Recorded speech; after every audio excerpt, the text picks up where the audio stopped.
Bonjour à tous, je m'appelle Aurélie. Mon travail consiste à vous accompagner dans l'évolution de votre carrière. Après avoir constaté que de nombreuses personnes cherchent à découvrir de nouveaux métiers, j'ai décidé de partir à la découverte de salariés et de chefs d'entreprise qui acceptent de partager avec nous leur expérience. Chez Super Compétences, nous mettons notre expertise à votre service pour que vos projets prennent vie. Je suis très contente de vous partager l'enquête métier du jour. Vous êtes prêts? C'est parti! Bonjour, je suis en compagnie aujourd'hui de Karine qui va nous expliquer un petit peu son métier de coach professionnel. Bonjour Karine. Et bonjour Aurélie, merci Bah, de me faire parler de ce métier. Et ouais. Merci d'avoir répondu présente en tout cas. Est-ce que vous pouvez vous présenter un petit peu, nous dire d'où vous venez et votre parcours? Oui, alors moi je viens du sud de la France, donc plus précisément de l'Aveyron. Enfin, moi, c'est mon point d'ancrage depuis quelques années maintenant. Sachant que maintenant j'interviens, justement depuis que je suis coach professionnel, j'interviens partout, enfin, dans toute la France maintenant. Bon, après, je vous l'expliquerai peut-être un peu plus en détail tout à l'heure. Voilà, j'ai 50 ans et j'exerce ce métier depuis 6 ans maintenant. D'accord. En quoi consiste ce métier de coaching professionnel alors? Alors, le coaching, en fait, c'est une forme d'accompagnement. Alors, qui, à la différence de la thérapie, par exemple, parce que, alors justement, maintenant, je suis coach professionnel, mais auparavant, j'étais psychothérapeute et art-thérapeute. Ça n'a pas du tout les mêmes objectifs, en fait. La thérapie, on est dans une dimension de soins, avec donc ces objectifs d'accompagner la personne vers une guérison de souffrance, alors que le coaching, on va être plus dans un accompagnement qui va permettre à la personne de révéler des potentialités qui peut-être sont bloquées à un moment donné. Donc, c'est-à-dire que la personne, elle vient, elle a une problématique, et alors en thérapie, on va essayer de comprendre le pourquoi elle a cette problématique. Et en coaching, on va être plus sur le comment elle en sort. Donc, il y a une dimension vraiment de passage à l'action. C'est une relation qui est contractualisée. Donc, entre le client, c'est pas un patient, mais un client, il y a un contrat en fait qui définit des objectifs très précis, des modalités aussi qui sont très précises. Et donc, c'est un nombre de séances qui va être déterminé, mais qui est très court en fait. Ça peut être entre 5 et 10 séances, par exemple. Voilà, espacées d'environ 3 semaines chacune, en moyenne, hein. Et donc, on intervient en tant que coach professionnel pour des problématiques professionnelles sur des gens qui sont en entreprise, souvent, ou qui ont voilà, des problématiques qui vont concerner, je ne sais pas, des difficultés qu'ils peuvent avoir relationnelles, par exemple, dans le monde de l'entreprise, ou qui sont en phase de reconversion aussi, et puis qui ont besoin d'être accompagnés pour savoir, par exemple, dans quelle direction aller. Voilà, mais on ne va pas rentrer dans le détail de leur vie personnelle, qui parfois impacte évidemment la vie pro, mais voilà, on n'est pas sur cette dimension de thérapie. Ouais. Donc en fait, le coaching, c'est très spécifiquement, c'est on va, alors non pas donner des conseils, on n'est pas des consultants, mais on va permettre en fait à la personne de trouver ses propres solutions en fait. D'accord. Donc on lui propose un espace-temps, un dispositif qui va lui permettre voilà, de cheminer sans qu'on lui donne de conseils en lui disant c'est comme ça qu'il faut faire, vous allez voir, c'est comme vous devez faire ci, vous devez faire ça. Non, mais on va l'aider à passer à l'action pour qu'elle puisse atteindre de la façon la plus juste possible pour elle ses objectifs, D'accord. sa vision. Ouais. Et donc au quotidien, à quoi ressemble une journée de coach? Il n'y en a pas une pareille. On n'a pas une pareille parce que là, en plus, maintenant que je suis en indépendante, en libérale, eh bien, ça va dépendre des clients, en fait. Donc, ça peut être, je peux intervenir soit pour un coaching collectif, par exemple, pour une équipe dans une entreprise, ou alors je vais aller coacher un dirigeant, par exemple, ou un manager, ou j'ai eu aussi récemment des demandeurs d'emploi qui sont venus aussi me solliciter. Donc, c'est vraiment très, très varié, quoi. Il n'y a pas une, une journée pareille. Alors, en plus, je peux travailler, donc maintenant, je travaille en présentiel ou à distance. donc par visio ou par téléphone, ou ça peut être un mode hybride. On définit ça en fait avec la personne au départ, le processus de coaching. Ça peut être aussi des fois une journée complète d'un coaching même en individuel, ou voire un week-end. J'ai eu des demandes comme ça, on va dire, de week-end choc de coaching intégratif. Moi, j'aime bien cette idée de proposer des choses qui soient très diverses, très différentes, et qui soient complètement adaptées à la personne. Donc là, maintenant, moi, j'ai fait le choix de ne plus avoir de cabinet comme j'avais quand je pratiquais en thérapie. Donc, j'ai pas de cabinet, et donc pas de lieu fixe et pas d'horaire fixe. D'accord. Donc, bah, s'il y a des personnes qui sont disponibles à 7 heures du matin, bah, je vais travailler à 7 heures du matin, par exemple. En plus, j'aime beaucoup me lever tôt, donc moi, ça ne me gêne pas. Travailler des fois bah, le week-end, bah, oui, oui, aussi, c'est possible. Donc, j'aime bien avoir cette liberté d'action et proposer cette liberté aussi aux personnes que j'accompagne, en fait. D'accord. Donc, pour que ce soit aussi simple et fluide que possible. Donc vous vous déplacez tout le temps par contre? Il y a personne qui vient à votre rencontre, chez vous ou dans un local? Alors, ça peut être aussi, si, ça peut être ça. Alors, je travaille Ah, aussi beaucoup, beaucoup en pleine nature. Beaucoup en pleine nature, parce que c'est vrai que là, je m'aperçois de l'intérêt de ça, d'être même en marchant, le fait de mettre la personne en marche, et moi aussi, du coup, ça mobilise des aires du cerveau qui sont beaucoup plus créatives. Et souvent, les coachings sont extrêmement pertinents parce qu'on est sur un mode, un état de conscience qui va être différent. Donc, ça peut être voilà, en pleine nature. On bénéficie en plus du fait d'être dehors, de ce qu'apporte les bienfaits de la nature, hein, maintenant, qui ont été vraiment prouvés. Du mouvement aussi. Ça peut être, parfois, ça peut être dans un salon d'hôtel, ça peut être dans un café, ça peut être dans un bureau. Vraiment, ça dépend vraiment après aussi des besoins de la personne. Et ça peut être après dans un local dont je dispose aussi. c'est varié. Ouais, mais c'est varié, c'est ça l'intérêt, quoi. Et puis des fois aussi, c'est amener la personne à être surprise. C'est aussi la déstabiliser un petit peu, justement pour la mettre en mouvement à tout niveau, quoi, et notamment D'accord. au niveau psychique, pour déclencher du changement, enclencher des nouveaux comportements, par exemple, des nouveaux modes de faire, nouvelles façons d'être en relation avec elle-même, en relation avec les autres, et puis en relation avec son écosystème, et puis le monde, quoi. D'accord. Voilà. Mm. Vous travaillez seul du coup? Pas en équipe, pas avec d'autres professionnels? Alors moi, je travaille majoritairement seule, et aussi avec un collectif de coachs, parce que moi, ça ne m'intéresse pas d'être toute seule dans mon coin. Et puis je trouve qu'on est beaucoup plus pertinent aussi et créatif quand on est plusieurs. Et en plus, on se fait comme ça des intervisions, c'est-à-dire que des fois, si on se sent un peu bloqué avec un client, le fait d'en parler avec un collègue, j'allais dire, ou un père, ça nous Ouais, fait ça évoluer, quoi. une perspective quoi. Voilà, ça ouvre des perspectives, ça nous rend, voilà, ça me rend beaucoup plus pertinente aussi. Puis moi, j'ai besoin de cette relation constamment aussi. Ça nous fait grandir. Et puis c'est ce qui fait, après, c'est ce qui nous permet de faire grandir aussi le client, quoi, la personne avec laquelle on travaille. Parce que si je restais engluée dans mes habitudes et tout, bon, ok, ça marche, mais c'est pas suffisant, quoi.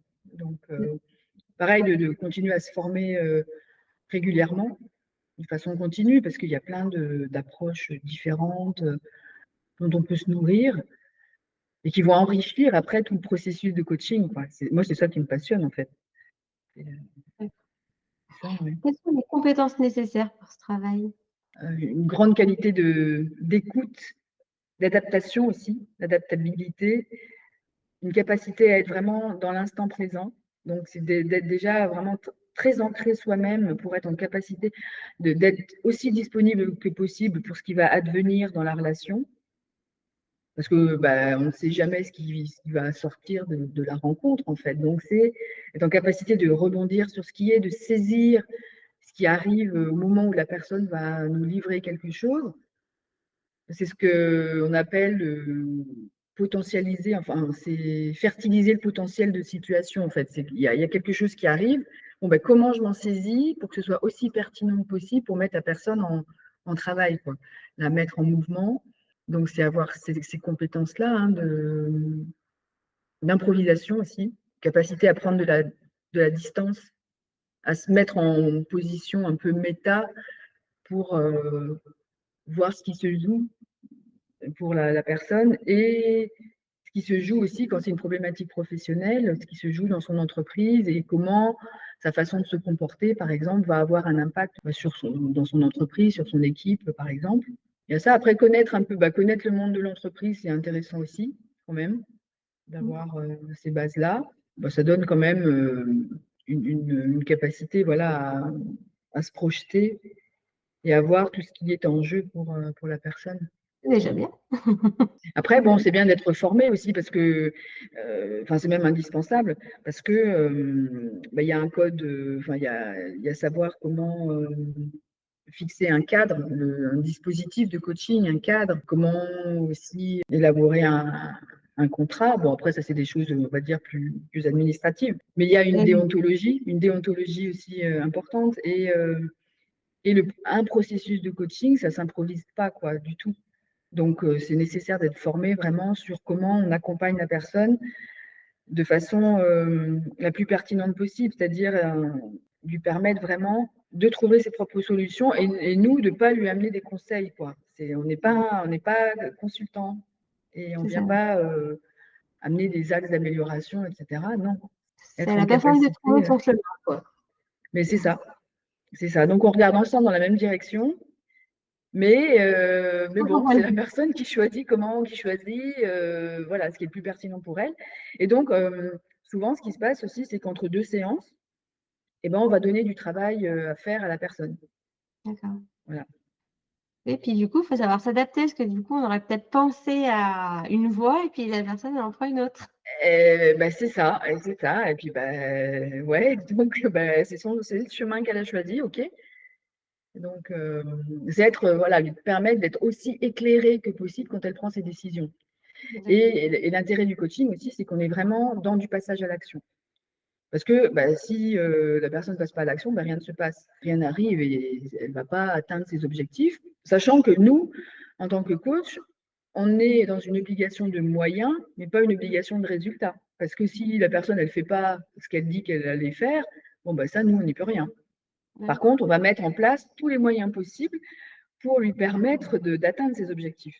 Après, elle s'en saisit ou elle s'en saisit pas. Mais ça ne nous appartient plus, quoi. Donc voilà, on l'accompagne sur ce chemin. Donc, on lui propose de se mettre en action avec des dates fixes.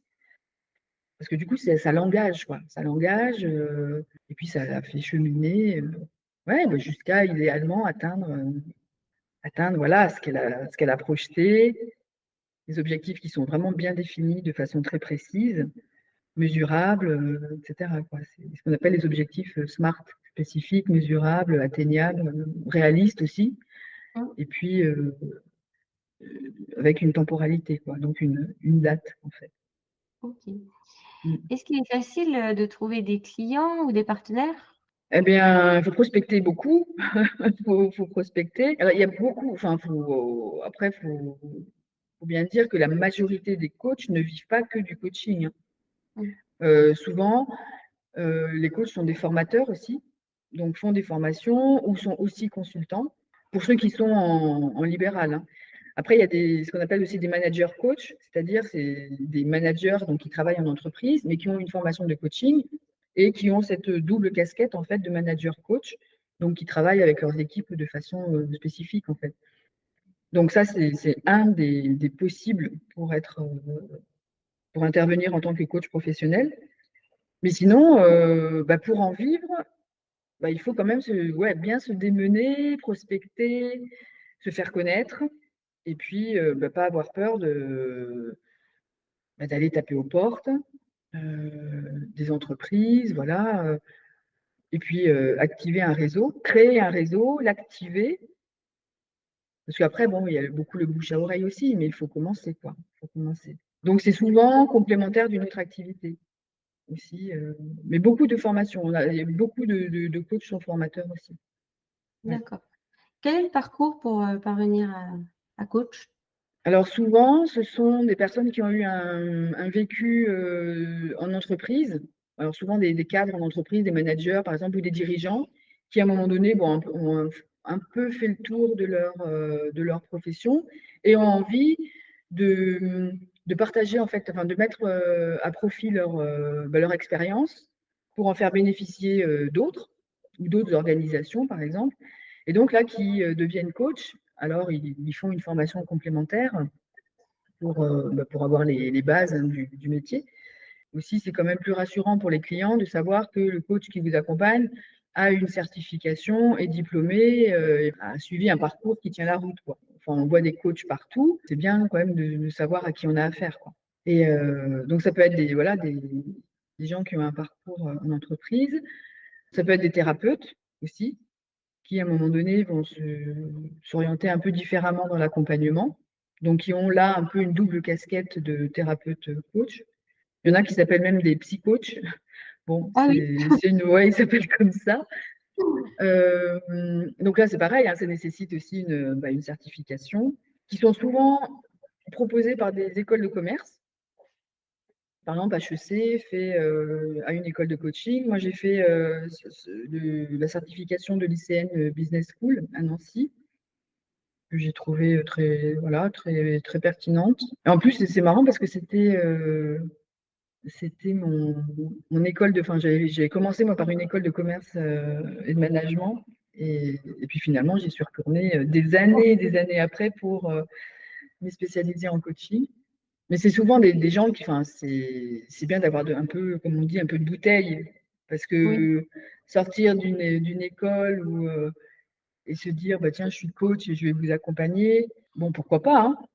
Mais bon, c'est bien quand même d'avoir un bagage, d'avoir un petit peu De l'expérience. d'expérience, pour pas dire un âge certain, mais pour dire de l'expérience. Ouais.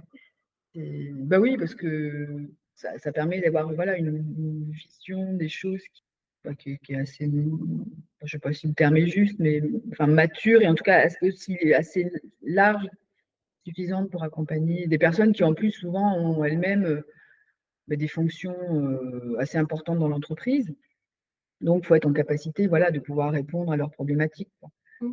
Et, parce qu'un jeune de 23 ans, qui peut être extrêmement pertinent hein, d'ailleurs, mais bon, souvent n'est pas forcément aussi à l'aise avec des dirigeants d'entreprise, par exemple. Mais après, bon, c'est pas une généralité, quoi. Enfin, c'est pas une vérité, je veux dire, plutôt. Des jeunes de Quel, 23 ans qui ont une grande maturité aussi. quel conseil vous pourriez donner à une personne qui souhaite devenir coach? Bah, je crois que le principal, moi je dirais, c'est de trouver sa singularité. Parce que, bah, comme je le disais tout à l'heure, il y a énormément de coachs. Là, sur le marché, ça fait florès maintenant. Et ce qui est bien, c'est qu'en fait, bah, on peut affirmer sa singularité, bah, parce qu'il y a autant de coachs qu'il y a de personnes enfin, autant de façons de pratiquer, j'allais dire, que de personnes qui se définissent coach. Donc, de définir sa singularité et de définir précisément avec qui on a envie de travailler. Parce que, à vouloir travailler avec tout le monde, en fait, bah, on travaille avec personne finalement. Et parce que les potentiels clients n'arrivent pas à vous identifier, en fait. Ils ne savent pas, finalement, avec qui vous travaillez, comment vous travaillez. Donc, ça va être important de définir précisément déjà bah, qui on est soi-même en tant qu'individu, en tant que coach, qu'est-ce qui fait notre singularité, et après de définir précisément la niche, ce qu'on appelle la niche en marketing, avec de personnes avec lesquelles on a envie de travailler. Et ben, il y en a, ils vont se spécialiser, travailler, je ne sais pas, avec des sportifs de haut niveau. Il y en a, ils vont travailler avec ou dans un domaine particulier, par exemple, je ne sais pas, dans le domaine de la santé, où ils vont accompagner plutôt des professionnels de santé. Voilà, ils vont se spécialiser avec un type de public et ils seront repérés pour ça. Et je pense que c'est un élément fondamental quand même pour pouvoir après percer et puis se faire une clientèle en fait. Je pense que c'est peut-être le principal conseil que je donnerais, d'aller se former évidemment. Et puis bah, après, c'est d'oser aller frapper aux portes, quoi, et puis d'aller prospecter en fait, hein.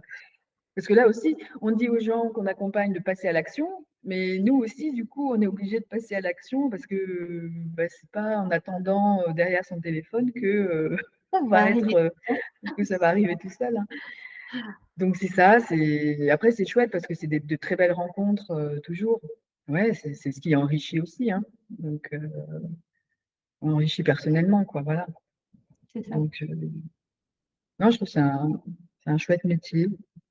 Et puis là, moi, enfin, en plus, comme j'avais le parcours avant de thérapeute, maintenant ça me permet d'avoir une forme de coaching un peu spécifique, quoi. Alors moi, je me définis maintenant comme, une sparring partner mentale. Donc en fait, à la croisée des chemins entre, la psychologie, le conseil, parce que j'étais aussi consultante dans une autre vie, antérieure, parce que c'est ma 2e reconversion, enfin reconversion oui, 2e cheminement et puis coaching, quoi. Donc voilà, j'ai une façon d'accompagner, très spécifique. Je me régale de ça, en fait. Et donc c'est ça qui est bien, c'est de se dire que la façon dont on va coacher, bah, elle dépend de qui on est, quoi, et de notre parcours, à la fois personnel et professionnel. Voilà. Chaque coach a sa façon, C'est sa ça. méthode. Ouais, c'est ça. Il Mmh. faut trouver, le coach qui nous convient.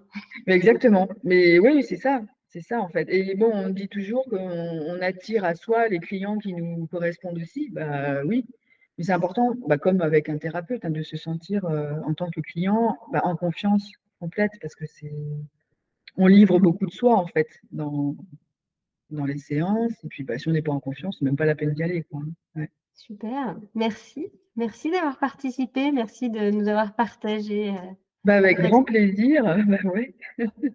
Merci d'avoir écouté ce podcast. Vous retrouverez les liens de notre invité du jour en description.